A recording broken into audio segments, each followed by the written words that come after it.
because it seems to be changing by the hour. And where we are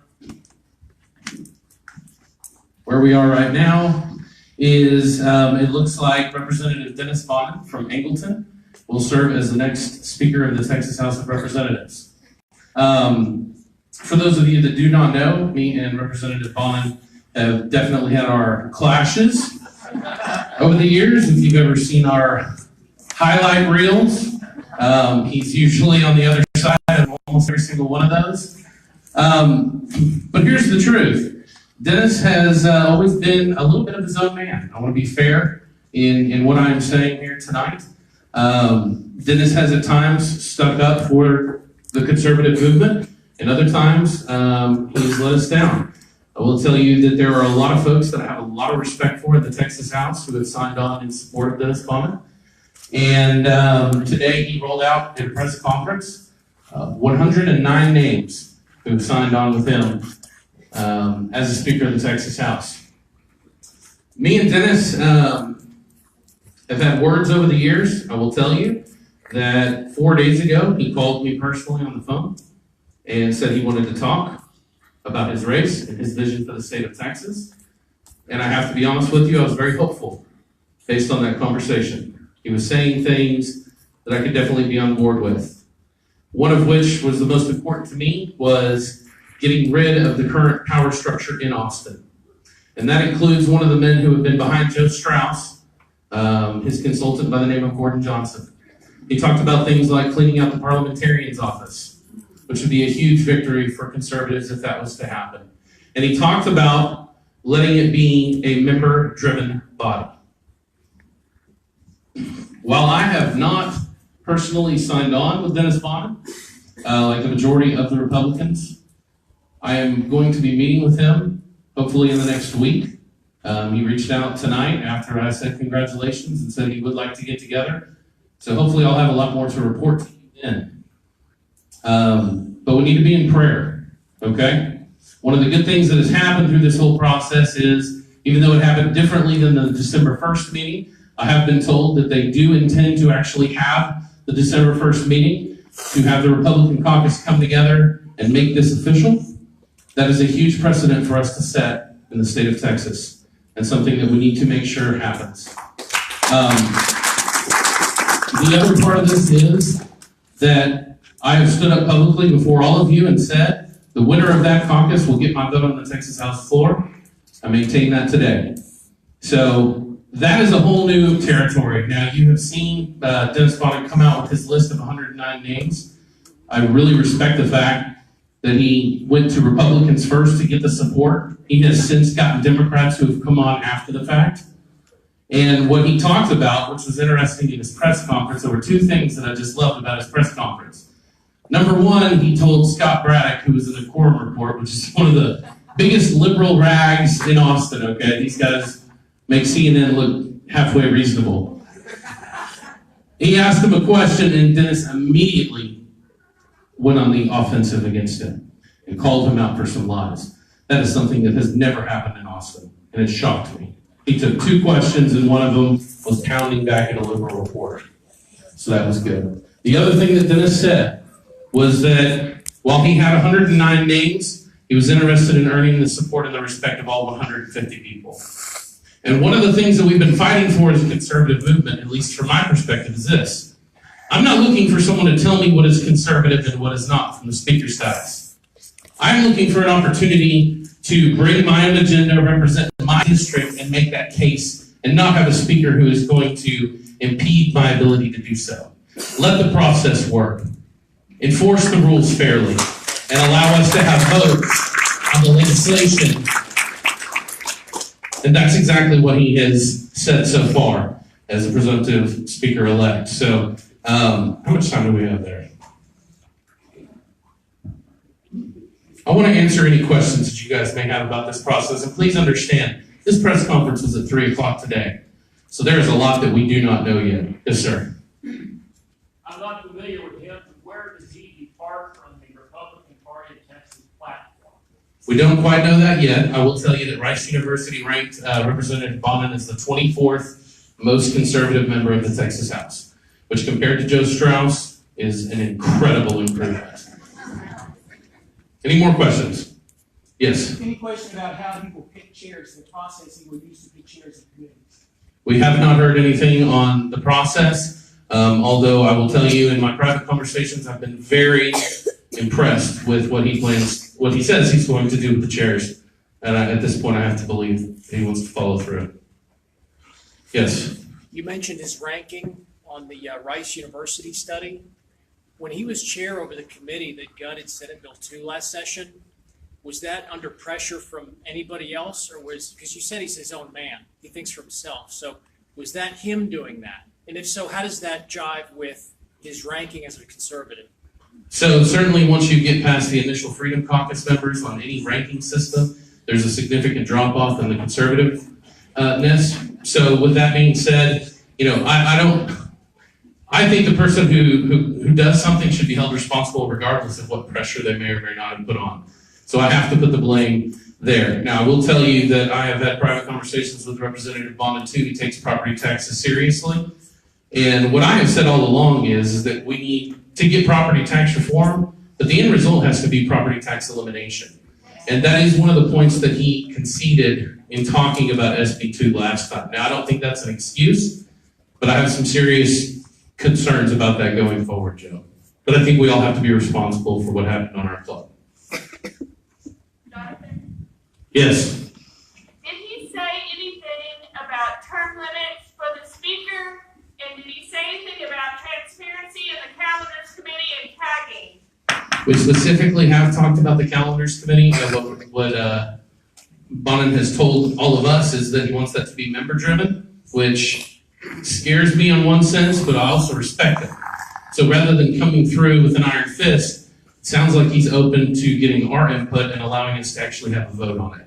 So when I talked to him, he was non-committal on some of these rule changes, but his defense on that is I don't want to start this thing off by trying to tell y'all what rules to put on. So that's going to be up to you guys. So as long as he gets out of our way on that, then hopefully we get that specifically. As far as term limits go, he has told me that he does not intend to do it for a long time. Whatever that means. I've convinced the state, the term limit folks over here go, yeah. Yes. Any more questions? Joe. I appreciate you answering my question. Did you say that he got endorsements from all Republicans before he went to the 31 Democrats that endorsed him? You know about when he got to 75 Republicans? So this all happened very quick, and the math is a little bit fuzzy. I took my beautiful bride, Christy, on a vacation this last weekend. Right before we left, I believe he was right at under 40 votes. And I thought that it was going to stay that way indefinitely. As soon as we came back, we realized the stampede had started. It looks like there were Freedom Caucus members that jumped on and helped start this stampede. So I'm hopeful that they were able to position themselves in a decent manner, and hopefully they get credit for doing so. We'll find that out. Again, it's just a couple hours old, but I'm aware that the Democrats are seeking the support of all of the different speaker nominees, including Representative Bonin, but he stood up and told them specifically, I don't want your support until I get to the majority of the Republican caucus. So I believe that they were added on once he got that point, which was yesterday, last evening. Jonathan, Yes. can you contrast Bonin with the other legitimate speaker candidate, Darby, just so we know what the two options for the poll about is? Well, the main difference is that Representative Bonin sought to get there with Republicans first, and I'm not so sure that the other way went that way. So from a conservative standpoint, I think we have to fairly say that Representative Bonin is far more conservative than the other option at that point. Guys, we need prayer. Oh, we got one more question. I'm just curious, does this guy stand by his word, or is he just tickling your ears for the person? Well, we're going to find that out, right? But let me tell you this. I felt a need to keep, I felt like I stood up before all of you guys and said December 1st was the process we needed to go with. That's why my name was not on the list of 109 names. And I will tell you, it's been difficult for me because frankly, I'm the only Freedom Caucus member who's not on that list. But we're fighting through that. After the press conference was done, after the names were announced, the fact that Chairman Bonin decided to even respond to a guy that wasn't even on the late train told me a lot about his intentions and gives me hope for the future. We'll find out. Thank you all. Right.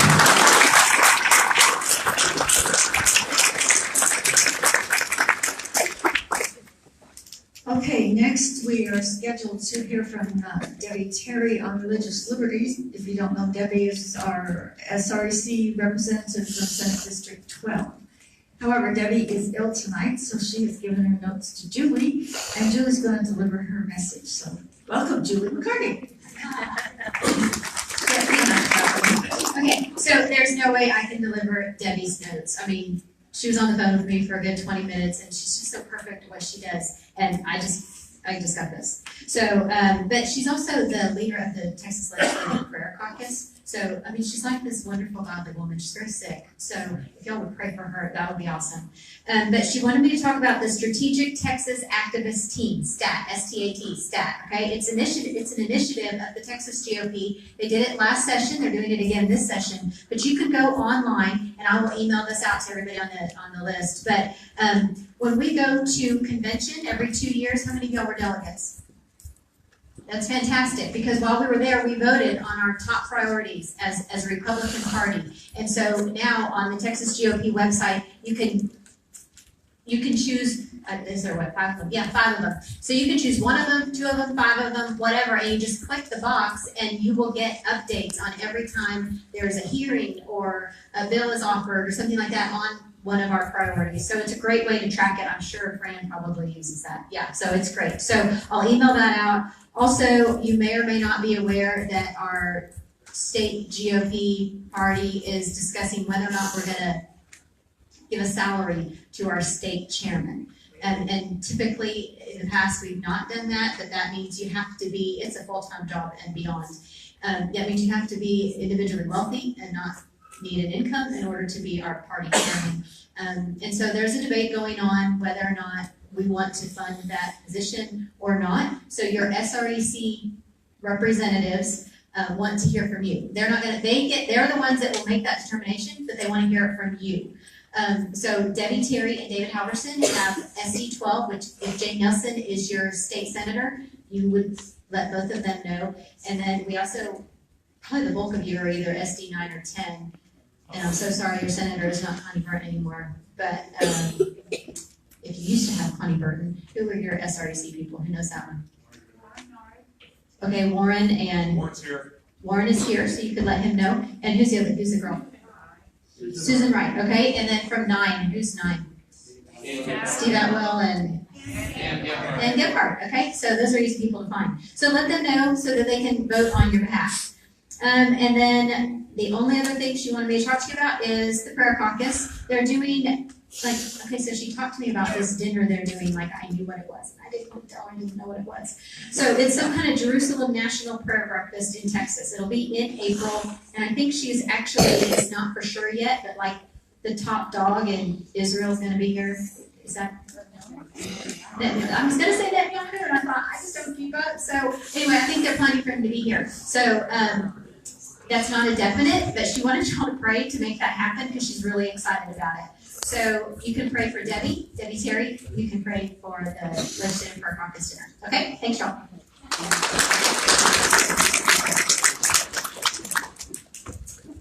And next, we're going to hear about a subject near and dear to all of our hearts, which is property taxes. And to speak on that is, no, don't boo, it's Ross. Oh, property taxes. Yay, Ross. Ross has recently, if you don't know this, been appointed as president of Empower County. He's my go-to buddy on all things involving property tax. So please welcome Ross.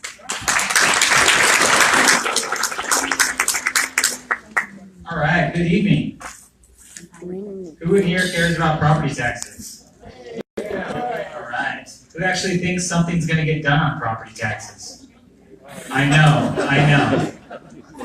I knew the answer to that question. I knew the answer to both questions. So my name is Ross. Thanks for having me here. I want to kind of keep this simple because this issue is made unnecessarily complicated to try to convince you that nothing can really be done about it. And that's just complete hogwash. So I want to focus on two things that really need to be addressed on property taxes. I think both can be done this session without a whole lot of strife. With any policy proposal, there's always details. There's always complexity. There's always bill language. That's got to be worked out with anything. So don't let anyone tell you that, well, this issue is just too complicated to pass legislation, okay? It can be if you make it that way, but just like any other issue you've heard about tonight, if there's the political will and desire to do something, lawmakers will make it happen. Now, I think on this issue, you actually have to entice them a little bit to do something on it. And by that, I mean you need to demand that something's done on it immediately. We've virtually gotten no real property tax reform in recent years, zero.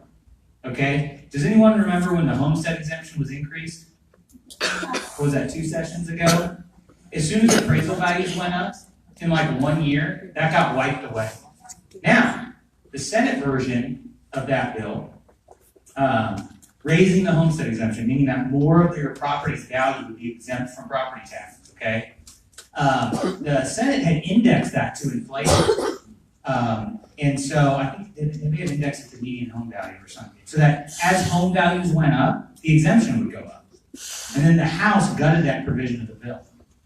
And what that assured, what that locked in place was that as property values went up after that was passed, that $1 billion or $2 billion, whatever property tax was for the homestead exemption, as soon as property values went up, that was erased. Now you still get the exemption, but I'm saying the effect of it, the relief, whatever was provided, was temporary and was gone. So all that bragging about property tax relief did virtually nothing. Virtually nothing. Okay? So what should we do? 2 things. We need to cap the growth of your property taxes. Okay? And there's a couple different ways to do that. But then we need to actually pass measures that will reduce what you pay. So you gotta hear a lot of people talk about property tax reform. We need property tax reform. I want my taxes to go down.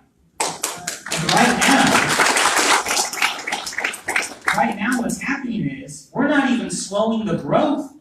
Okay, so liberals, what do liberals want? More government, more taxes, right? What do conservatives want? Smaller government, less taxes. We're not even getting a freeze. Okay? So whether you're, everyone here is pretty conservative, I know, but even if you're a moderate, okay, or even if you're a conservative Democrat, they're losing. We're not even slowing the growth of property tax. We're not even slowing the growth. So anyone who opposes the idea of slowing the growth is just, to me, it's so unreasonable that we can't even slow the growth. That I can't. No one in here should tolerate that. Nobody in here should tolerate that. Okay? So, Governor Abbott has proposed capping how much tax revenue can come up to taxing entities. He put out 2.5% a year. Okay, so some sort of cap, any sort of cap. I don't care if it's 1%, 2%, 3%, 5%. Right now there is no cap, effectively. Okay? And so any type of cap, any type of limitation as to how much property tax revenues to taxing entities can go up is a good thing. But again, that won't reduce your tax bill. That'll just slow the growth. And that is a good thing. We should not tolerate that. That is a starting point. Right? Who agrees with me? Okay. So that's good. Okay? So one of the reasons I just want to explain why your property taxes seem to go up automatically is because when property values go up, the county appraisal district comes in and reassesses your property. Who is familiar with that? Everyone understands when they get that appraisal notice and it goes up. That does not raise your tax bill. What raises your tax bill is the combination of your property value going up and your tax rates that are charged by the taxing entities, cities, counties, school districts. It's the combination of the value going up and none of those taxing entities lowering the tax rate. So what happens is, property values go up, people think, well, if I don't get that appraisal lowered, my taxes are gonna go up. No, it's not how it works. It only happens that way because local officials never lower tax rates, hardly ever. And even when they do lower tax rates, they don't do it enough to offset your appraisal value going up. So they're always raising your taxes, for the most part. There's very few taxing entities that actually lower the tax rates enough. That's why your tax bills always go up. Because it's easy to just do nothing, blame it on the appraisal district, blame it on state lawmakers for why your taxes are going up, right? Is that familiar? Blame everybody but the people responsible. The people responsible blame everybody else. Now, so first off, we need things that let you vote on tax increases. That was the proposal last session. Let's let Texans vote on a 5% annual tax increase from cities and counties and whatever. It's about 40% of your tax bill. That did not pass both chambers last session. I repeat, that did not pass both chambers last session. They could not agree on a bill. Okay? So we need that. You should be able to vote on a tax increase. Who agrees with that? But remember, that's the starting point. That's the starting point. That's the starting point. What we need is to address school taxes. And the reason why this is easy to address is, number one, it's the largest portion of your tax bill. And it's also something that lawmakers can impact. Okay, so let's recap. We got to stop taxes from going up. We got to let people vote on tax increases, but we also have to cut your taxes. State lawmakers can, in effect, do this over time. And they can do it with school taxes specifically because public schools are paid for with local property taxes, controlled by local officials, and the state takes their revenues and they pay for about a half of education. It's actually slightly less than half now, okay? And so, what needs to happen if you want your taxes to ever go down, and this is something supported by the Republican Party in Texas, what I'm about to talk about. This is something supported by the Texas Public Policy Foundation. This is something supported by us. It's even supported in rhetoric by school districts. And that is that the state needs to pay more for education from its state revenue sources, sales taxes. Not to just spend more, but to lower school property taxes, the local school tax rates. Remember how I said the tax rates never come down? In many cases, school district tax rates have gone up over time. So you have higher appraisal values and higher school tax rates. It's a compounding effect. There are people in Plano, Texas, okay, who have seen their school tax bill go up 70% in 10 years. 70% in 10 years. It's insane. There's people whose tax bills have almost doubled school tax bills. Okay? So what needs to happen is the state needs to essentially increase funding for education to buy down local school tax rates. Now, that's not currently how the system works. Okay? But it's something that lawmakers can implement. And they can either do it with existing state revenue streams, so like if the state can budget that they're going to run a surplus, they can take that surplus money that they're not going to spend and then use it to buy down local tax rates. Or some people have proposed raising the state sales tax, but to dedicate it to buying down school property tax. So, I think this is number one issue in Texas. It's something, I've been talking about the 5-6 years I've been in Empower Texans. I go around to groups all across the state, but a lot in North Texas. Everyone cares about this issue. This should be like emergency item of the governor, right? Right out of the gate, property taxes. Let's do something on it. And, but it's not going to happen unless people demand that something be done now. There is no reason to delay. We got nothing last year. We got nothing in the special session. We got virtually nothing with the homestead exemption. And we should not tolerate this from our Republican majority lawmakers. So thank you for your time.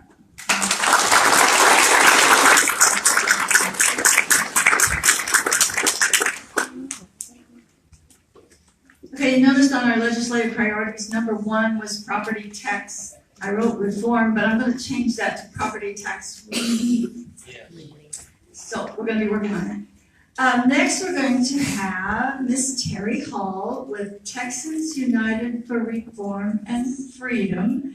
And her group works on transportation issues. And I'm telling you, this woman has forgotten more about transportation legislation than I will ever know.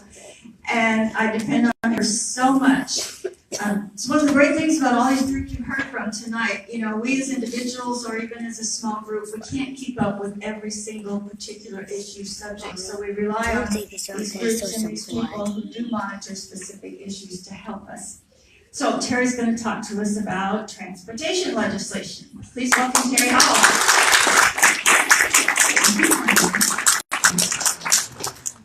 I'm going to have him help me bring up my slides. I am technologically challenged in a big way. That's why I have 10 kids, right? They do all the devices for me. And my wonderful husband does.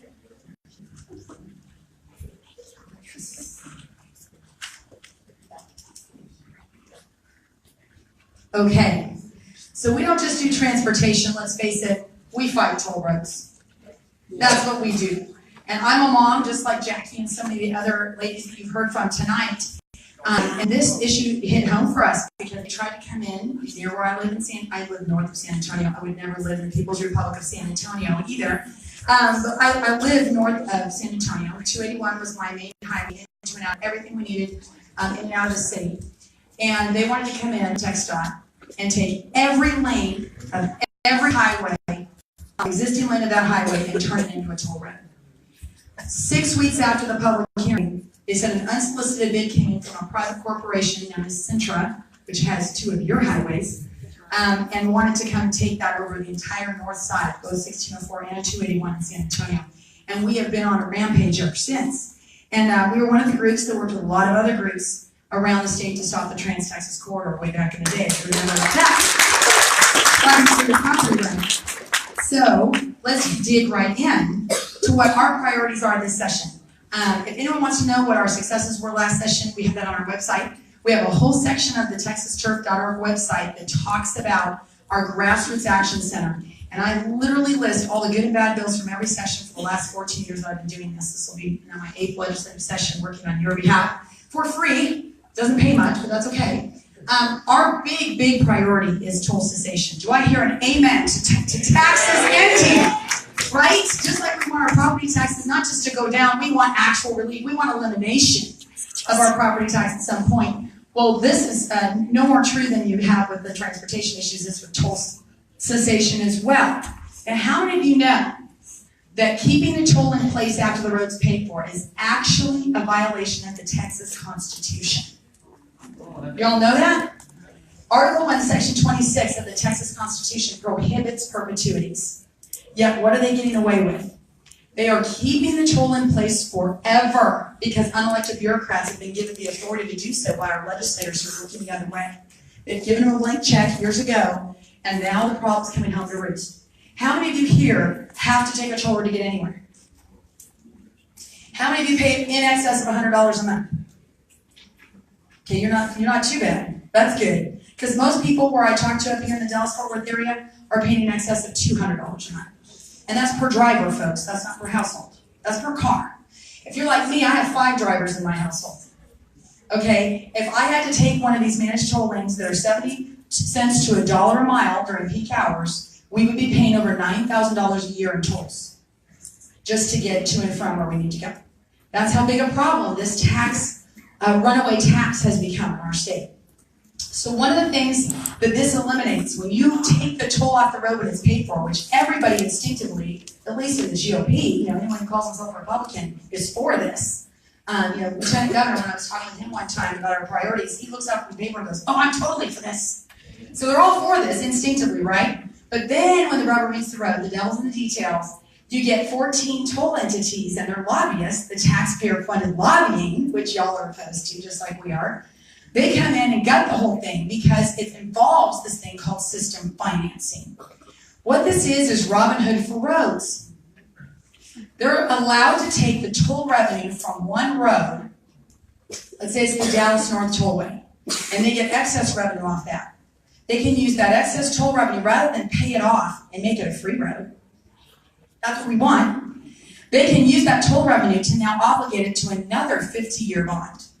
And then they can do it on another project after that. And they keep doing this over and over and over, and they've tied all the toll roads in not just North Texas, but in all of our major metro areas across the state into a toll system. So now when we actually have had bills to take tolls off roads, they come back and tell us we can't take the toll off that road until we pay off the bonds for the entire network. You know what that number is? More money than we bring in a whole year in the state of Texas. Okay? It is in the tens of billions to pay this off. So we have to start drawing a line in the sand and say from here forward, no more.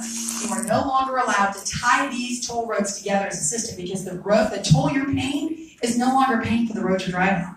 It's paying for some road somewhere else where you don't even drive on it.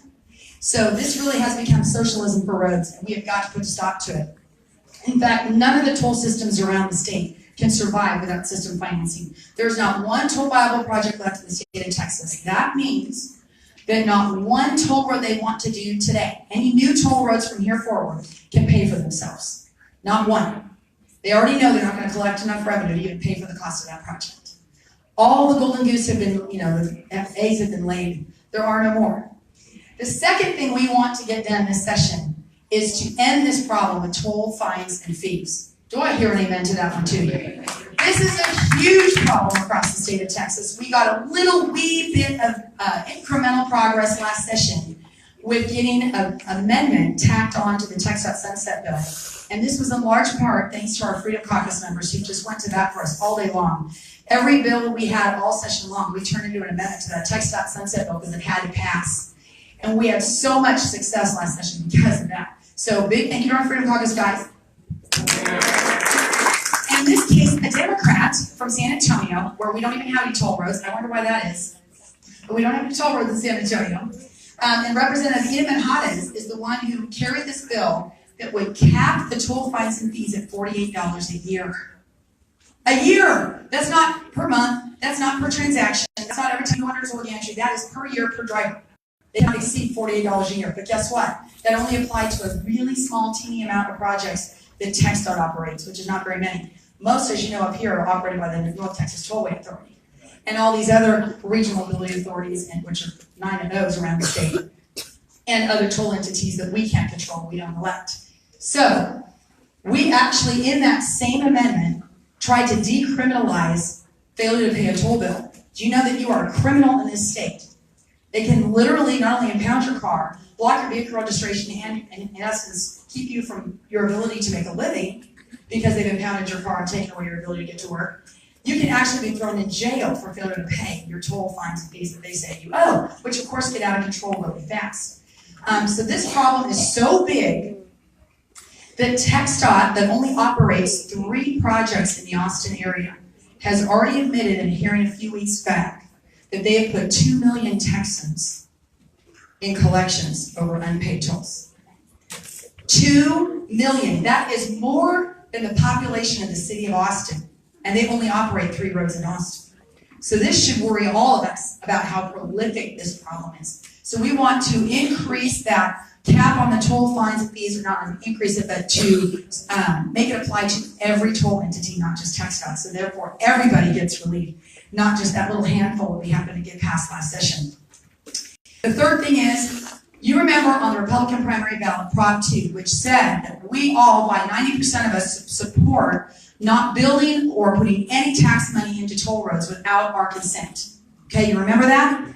That's being twisted by a lobby group called Texans for Traffic Relief, which, by the way, the same lobbyist that's pushing this is also been hired by the city of Austin to kill property tax relief. So he's not on our side. But at the end of the day, what they're trying to do is say, we want to get a vote on all toll roads because, if you remember, last year we did a coalition letter around this time of year that put a cap and said no more toll roads moving forward. The governor and lieutenant governor put a restriction on that. But now, by trying to twist that Prop 2, and what we were saying with that Prop 2, is they want to open the door up wide and make us have to monitor public votes in all 254 counties every time they want to do a road project. They're going to turn it into a revenue-generating machine and make us have to monitor all these roads and try to kill them. The other thing we know is already going to happen, think school bond elections, folks. Even if you defeat a school bond, how many more years before they come at you again? And again, and again, until they get what they want. Well, TxDOT's gonna do the same thing. They are gonna just come back and never fix your road until you agree to toll it. So we're not for that. One thing I just wanted to say real quick, because I've only got a minute left, is that this plays into the left's agenda to put you on a road diet. Toll roads, especially managed lanes inside your existing highways, may seem like, well, you saw the choice, right? You can either take the free lane and sit in unbearable congestion, or you can pay the toll and get going where you need to go. At the end of the day, they have no incentive to ever expand your free lanes again, because all they do is increase the misery on those free lanes till you are forced to pay. And on MoPac in Austin, in less than 10 days of operation on that managed toll lane in the middle of MoPac, it went up to over $1 a mile in peak hours to take that managed toll lane. How many of us can afford to pay $1 a mile to get everywhere we go? You can't. So this is designed to keep cars out of the lane so buses and bikes and other things can get where they need to go quicker. The governor's promised to put an end to these toll taxes. We need to support the governor on this. And these are our reforms. You have your flyer in front of you. We would love for you to sign up for our text message alert. No Toll Texas. Just put that into the 94253 on your shortcut on your text on your phone. No Toll Texas, and you will be alerted when these bills are coming up. We need you to flood the phones, folks, or come down to Austin if you can and testify on some of these key bills for us to get it across the finish line. For 7 straight sessions, we have tried to get toll cessation. We've had a hearing once, and it's never gone out of committee. We absolutely need the grassroots support behind this, and we would love your help in doing that. We also have our sign-up sheet going around. If you have any questions, I'll be around afterwards. Thanks so much.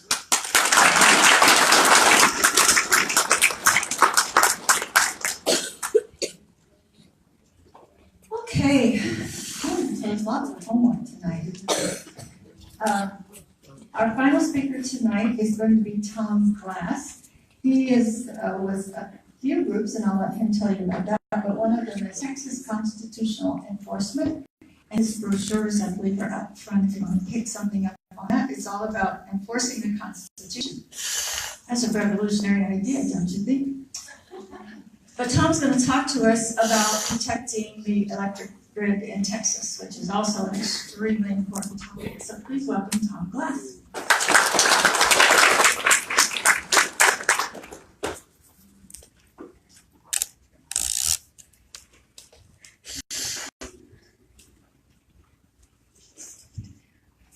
Well, I wanted to once again thank the veterans in the room. This is Veterans Day, 100th anniversary after the end of World War I. Each one of you took an oath to protect the Constitution against all enemies, foreign and domestic.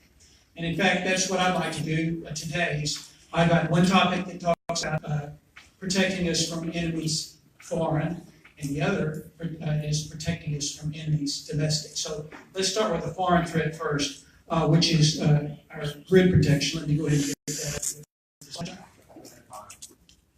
get that. Okay, this is the threat to the grid. I'm going to go faster because I think I have 5 minutes per topic, right? Yeah, I have a total of 10 minutes. Okay, all right, good. So I want to find my page down on this. All right. I'm going to use this slide to kind of give you my elevator pitch about this issue, and then I'm going to go to what I really think you would like to know, which is the nitty-gritty details of the inside baseball politics that's going on relating to protecting the grid. I will show you a picture in a minute about what the grid is. Primarily, it's the transmission lines that we have, the high-voltage transformers, and the generating capability. Why is it something special here in Texas? We have our own independent grid that's not connected to the rest of the United States, at least the majority of Texas. I'll show you a map of that. Why does it need protecting, and what are the threats? Well, of course, we will talk a little bit about in a minute all the things that could go wrong if the power went out and never came back on. If you just start thinking about it, it's a pretty horrifying prospect.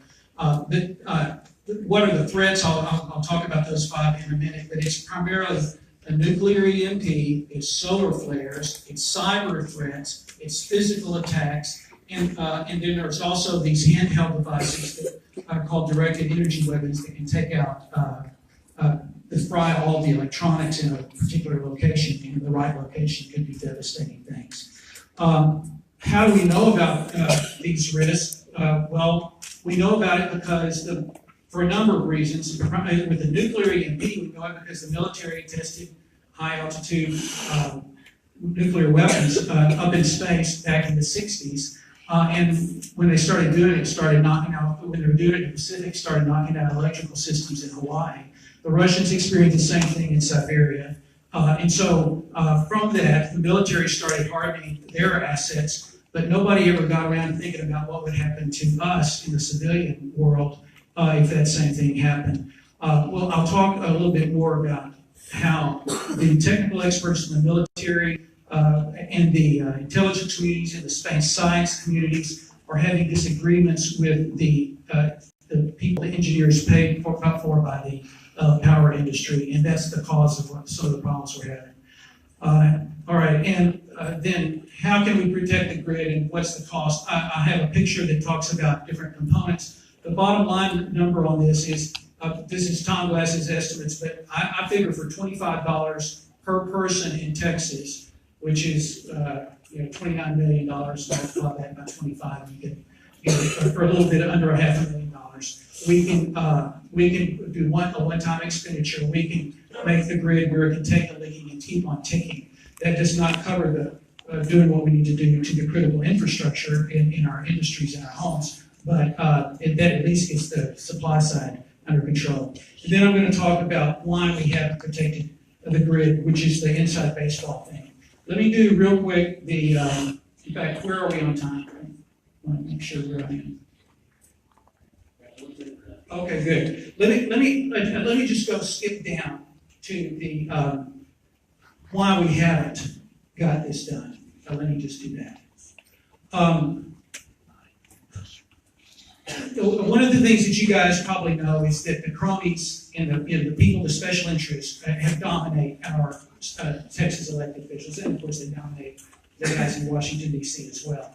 We've known about this threat, and our first report happened in 2004 from the EMP Commission. The guys in the military and the intelligence community did a study with the space science guys about solar flares and EMP, and they told us starting in 2004 and then again in 2008 and then again in 2017 that the civilian infrastructure was in dire threat that could cause up to 90% of us dying if the nuclear EMP happened, and the other types of threats probably are less drastic than that. But still, it's an incredibly terrible threat, and that's what they told us. Ever since then, whenever somebody tries to do it on the federal level or on the state level, the power industry goes in and says, those guys are blowing smoke to you, they're wrong. And they don't say it out loud, they don't say it in public to you and me. What they do is they go in and whisper it to our elected officials. Okay? For an example, the first time I ever worked on this stuff, I went to see the governor's office. This was 2 sessions ago. And I went to see the person on staff in the governor's office who's over power stuff. Well, guess what? That person had just come from the power industry. She just sneered at me. I mean, she was very rude to me. She treated me like I was a tinfoil hat guy. I was saying, look, I'm just paying attention to what the guys in the military have spent billions of dollars to protect the militaries from. I just think we ought to do the same thing to protect the lives of ordinary Texans. And she just kind of blew me off. But that's the person that's advising the governor on these issues. I was told by a very knowledgeable person in the last legislative session that if a bill passed, if Senator Hall's bill passed, they said we should study both the transmission companies and the generation companies to see what vulnerabilities exist. Just a study bill, mind you. Study, right? That if the generation companies were included in it, the governor would veto it. And one of the things when I started doing this politicking stuff, what I realized that I like about doing it is the realization I've had is if you don't ask for something that you want, you're unlikely to get it. So what I did is I told that politician, I said, I think the people of Texas need to know that their governor cares more about the power generating companies than they do about their lives. And I said, so I urge you to send that bill on to the governor and make him decide. Personally, I don't think he's that stupid. So that's where that's 3 minutes total that I have left. Oh, wow. Okay. So anyway, the other thing that I wanted to tell you is that we got a bill passed by Senator Hall in the Senate last time. We got a bill passed by Tam Parker in the House. And then we got into the politics of it. The leadership of the House under Strauss and Byron Cook and all those despise the Tea Party and Bob Hall, who came from the Tea Party. And they had it out for him. They were going to do anything they can do to stop him. And I'm here to tell you, for you guys from SD9, Kelly Hancock is a buddy with those guys in the House that despise the Tea Party. His staff was openly hostile, said they were going to do everything they could to torpedo Senator Hall's bill, and they did. We got down to the last, and they had to choose between the House bill, which was more oriented toward the industry, and Senator Hall's bill, which was more citizen-oriented and across the board. And when Kelly Hancock had a choice to do one or the other, he chose neither to take care of the industry. So that's where we are. Senator Hall is going to go after it again. He's making a lot of progress with the military and the Department of Energy on the federal level, and we're going to give it another try this session at the state level. So that's that. All right, now the next I want to do is enemies domestic. Let's see if I can get there fast. Texas constitutional enforcement. And I guess I get to give my elevator pitch. The main problem we face in this country is a federal government out of control that does all sorts of things that are not allowed by it. Now, I think the root cause of that, I'm going to hit F5, and I'm going to see, okay? I think the root cause of that is, what is the root cause? It is because progressives and cronies deliberately misinterpret and violate it every day because they want power over lives and because no one is stopping them. The feds will never limit their own power. The framers knew how to do that. They said we're going to pit power against power. The states created the federal government, and we are the masters. We, the people of the state of Texas, and the state of Texas is the master of the feds. It's not the reverse. The Constitution doesn't say that. And so the solution to this is, in a nutshell, it's time for Texas elected officials to honor their oaths to the Constitution, exercise independent judgment about constitutional meaning. It is not the case that the Supreme Court is our supreme ruler. It is not the case that the Supreme Court said, I believe it, that settles it. No, if you've sworn an oath to the Constitution, you've not sworn an oath to blindly follow the Supreme Court. You're supposed to use your independent judgment, look at what the framers intended with that text, look at what they meant, and then start taking action to declare acts of the federal government to be unconstitutional, and then call upon our state law enforcement, once we've formally done so, to actually arrest federal agents who persist in violating Texas rights. We have a wonderful statute in Texas called the Official Oppression Act. It says if you're a public servant, and by the way, I don't know if you guys know this, the federal agents are our public servants. I know they think they are our bosses, right? But they are our servants. If you're a public servant and you knowingly violate the rights of Texans, it is a Class A misdemeanor in Texas. It's time we started applying that not only to our local law enforcement, to federal agents as well. That is the essence of what the Texas Army Act does. It creates a process by which two ways the Texas elected officials can formally declare acts of the federal government to be unconstitutional, then calls upon our law enforcement to use Texas Penal Code, especially the Official Oppression Act, to stop federal agents from violating the Constitution of Texas. One of the things we added in the Sovereignty Act is to give independent prosecutorial authority in these matters to the Attorney General, in addition to the district attorneys. Because I know there's lots of now more and more Soros elected district attorneys here in Texas, and we need two shots at the apple for doing that. That is the essence of that. How much time do I have left? 0. All right. Well, one other thing, I'll just say one thing. To find out more about it, you've got the brochures out here for Texas Constitutional Enforcement. The name of the Facebook group and page, and the group is where we do our lively stuff and work on stuff, is Texas Constitutional Enforcement. For you non-Facebook folks, we have a website, and we have an email list you can sign up for. It's called TXCE, for Texas Constitutional Enforcement.org. We only do Facebook on the grid stuff. It's called Protect the Texas Grid. I'm Tom Glass. I'm Tom G. Glass on Facebook. Would welcome a Facebook friend request, and let's sign up for these groups and let's get working on it this session. Thank you.